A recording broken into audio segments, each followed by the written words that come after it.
یہ ریاست میری لینڈ کے علاقے ویٹر میں عمر رسیدہ افراد کے ایک مرکز کا آڈیٹوریم ہے، جہاں یہ افراد قدیم جنگجوؤں کے انداز میں روایتی چینی ورزش تائی چی میں مصروف ہیں، جس میں مختلف زاویوں سے جسم کو حرکت دی جاتی ہے۔ کبھی گہری سانس لے کر ایک ٹانگ پر توازن برقرار رکھنا ہوتا ہے۔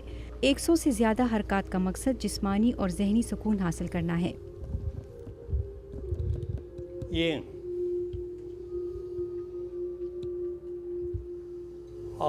تائی چی کم از کم 2000 سال پرانی ورزش کی ایک قسم ہے۔ چین میں یہ مارشل آرٹ کی حیثیت سے پروان چڑھی۔ روایت ہے کہ چینی بھکشوؤں نے یہ ٹیکنیک سانپ اور سارس کے درمیان خونریز رقص کو دیکھ کر اختیار کی تھی۔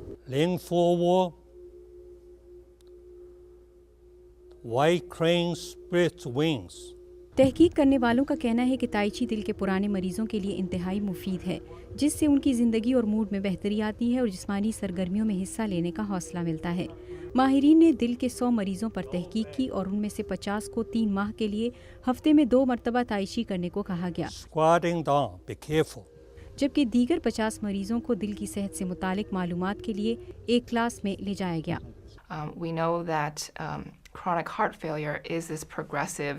اس کا کوئی علاج نہیں ہے اور اس کی وجہ سے مریض اکثر ورزش کے دوران تھکاوٹ، سانس پھولنے اور عام جسمانی صحت میں کمی واقع ہونے کی شکایت کرتے ہیں۔ اگر ہم ایسا کر سکیں کہ مریض اچھا محسوس کرے اور ان کی زندگی بہتر ہو جائے تو یہ ایک اہم پیش رفت ہے۔ اس مخصوص کلاس کے ادھیڑ عمر طالب علموں نے مطالعے میں حصہ نہیں لیا، لیکن وہ اس بات سے متفق ہیں کہ تائی چی سے وہ بہتر محسوس کرتے ہیں۔ میرے ڈاکٹر نے مجھ سے کہا کہ یہ صحت کے لیے اچھا ہے اور میں خوش ہوں کہ تم ایسا کر رہی ہو۔ یہ میرے ایکسرسائز پروگرام کا دوسرا حصہ ہے۔ مجھے 21 برس قبل ہارٹ اٹیک ہوا، لہٰذا میرے ڈاکٹر نے مجھے ورزش کرنے کے لیے کہا۔ میں تائی چی، چہل قدمی اور ڈانس کے علاوہ بھی بہت کچھ کر سکتا ہوں۔ جب میں کلاس میں ہوتی ہوں تو مجھے دوائیاں لینے کی ضرورت نہیں ہوتی۔ میں پورا دن بہت پرسکون اور اچھا محسوس کرتی ہوں۔ اس مطالعے سے پتہ چلا ہے کہ 2 گروپوں کے درمیان جنہوں نے 6 منٹ کی چہل قدمی کی، نتائج میں کوئی فرق نہیں تھا، لیکن تائی چی پروگرام میں شامل افراد میں اضافی جسمانی سرگرمی میں حصہ لینے کی وجہ سے زیادہ کیلوریز کا استعمال ہوا۔